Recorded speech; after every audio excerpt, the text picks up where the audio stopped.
लोक शिक्षण. लोकशाहीत लोक ही शक्ती असते. लोकमत आणि लोकजीवन यांना प्रगल्भता प्राप्त झाल्याशिवाय लोकशाही अस्तित्वात येणार नाही. 450 वर्षापूर्वी आपल्याकडे तुकोबा अभंग लिहित होते. त्याच काळामध्ये अब्राहम लिंकन च्या अमेरिकेमध्ये बेंजामिन फ्रँकलिन लोकशाही लिहित होते. आणि लोकशाहीची गंगा माणसामध्ये आली कुठून? लोकशाहीत लोक ही शक्ती असते. लोकमत आणि लोकजीवन ही प्रगल्भता प्राप्त झाल्याशिवाय प्राप्त होत नाही. लोकशाहीचे चिंतन अलीकडचे आहे, पण लोकसंग्रह, लोकसंघटन आणि लोकशिक्षण या समर्थांनी रामदासांनी बाळगलेला अट्टहास हा सार्वजनिक जीवनात खूप वर्षापूर्वी आहे. आपणासी जे जे ठावे ते ते सकळा शिकवावे, शहाणे करुणी सोडावे अवघे जन. पहा बर का लोकशिक्षण. अरे मला रवींद्रनाथ टागोरांचा एक प्रसंग आठवतोय. ते कधीच शाळेत गेले नाही, एकही दिवस टागोर शाळेत बसले नाही, पण टागोरांनी लिहिलेलं जनगण मन सुरू झाल्याशिवाय एकही शाळा सुरू होत नाही. काय ते लोकशिक्षण. ज्ञानदेवांनी जे ज्ञानेश्वरी समाजाला दिली, पसायदान जे समर्पित केलं, काय ते कवी. एवढा महान कवी या देशाला लाभला, याच्यापेक्षा सौभाग्य काय असू शकतं? उपजत आहे बाबांनो, उपजत आहे.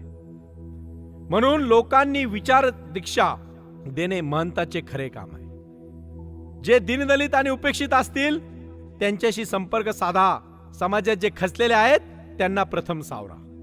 आणि म्हणून पतित करावे पावन, शहाणे करावे जन, सृष्टीमध्ये भगवत भजन वाढवीत जावे. समर्थांनी रामकथेला आश्रय घेतला. लोकांना काहीतरी पाहिजे. राम हा एक विलक्षण अवतार होता. तो विद्या संपन्न क्षत्रिय होता. रावणाच्या बंदिशाळेत अडकून पडलेल्या देवांना त्याने मुक्त केले. त्याने वानर सेना उभी केली. दुर्जनांचा संहार केला, सज्जनांचा सांभाळ केला.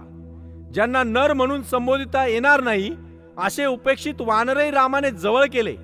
खारीपासून शबरीपर्यंत जीवन मात्राचा आदर करणारा राम हा जीवन योनीचा आणि लोकशक्तीचा रक्षण करता व पुरस्कर्ता होता.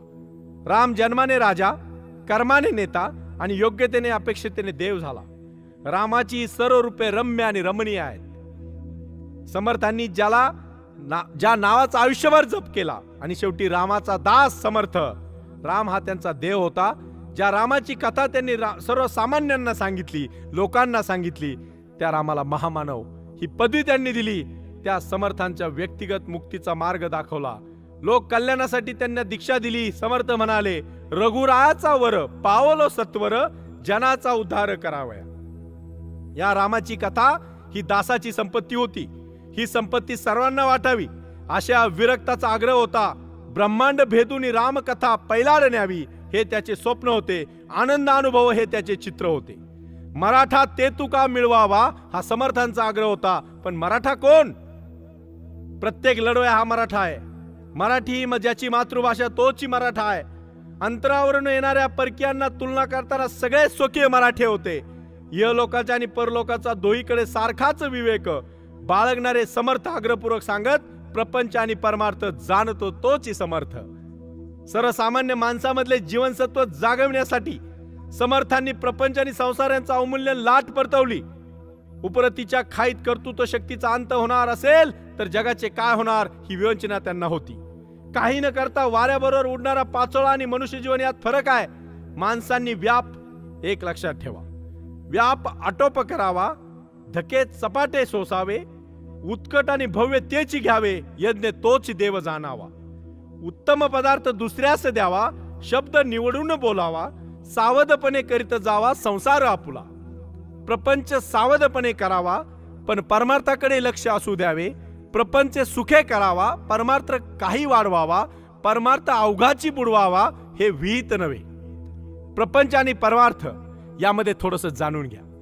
बऱ्याच लोकांना आपलं स्वतःच पडलेलं असतं, प्रपंचाचं त्यांना पडलेलं असतं, परमार्थाचं घेणं देणं नसतं. परमार्थ करायचा असेल तर तुमची भूमिका निर्मळ असली पाहिजे, तुमची भावना निर्मळ असली पाहिजे, तुम्ही राष्ट्रासाठी समर्पित झाले पाहिजे, संस्थात्मक कार्य वाढवलं पाहिजे. आणि म्हणून एक लक्षात घ्या, व्यक्तिगत जीवन आणि समाज जीवन यात स्तरावर विवेकाने वागावे, सतत क्रियाशील असावे. केल्याने होत आहे रे आधी केलेची पाहिजे, परंतु ते भगवंताचे अधिष्ठान पाहिजे. अधिष्ठान खूप महत्वाचा शब्द आहे. पात्रता कधी येते हो तुम्हाला? कधी येते पात्रता सांगा बरं. रिअल ॲबिलिटी, खरोखर आलेली जीवनाची पात्रता म्हणजे काय हो? थोडंसं चिंतन करा, थोडंसं मनन करा, पहा बरं पात्रता येते का नाही. साहेब आणि सत्संगच्या माध्यमातून आम्ही हेच विचार समाजापर्यंत देतोय. आणि मग खऱ्या अर्थाने राष्ट्र उभारणीच्या कार्याला समाजाची दूरदृष्टी द्यायची असेल, माणसं माणसाच्या दृष्टीने जोडायची असतील, तर आपल्याला कार्यात एकत्र आलं पाहिजे. ज्या काळात शिक्षण संस्था नव्हत्या, विद्यापीठं नव्हती, प्रसार माध्यमं नव्हती, त्या काळात रामदासांनी स्वतःला घडवलेला बोध दासबोधाच्या रूपाने तुमच्या समोर मांडला. लोक जीवनाचे संस्करण करणारा असा हा प्रयत्न निस्पृह, निर्भय, निर्भीड लोक शिक्षक ही आजची गरज आहे आणि अशी गरज आताही गरजेची आहे. म्हणून मला तुम्हाला सांगायचे, तुमच्यातले रामदास जागे करा आणि जीवन घडवा. धन्यवाद.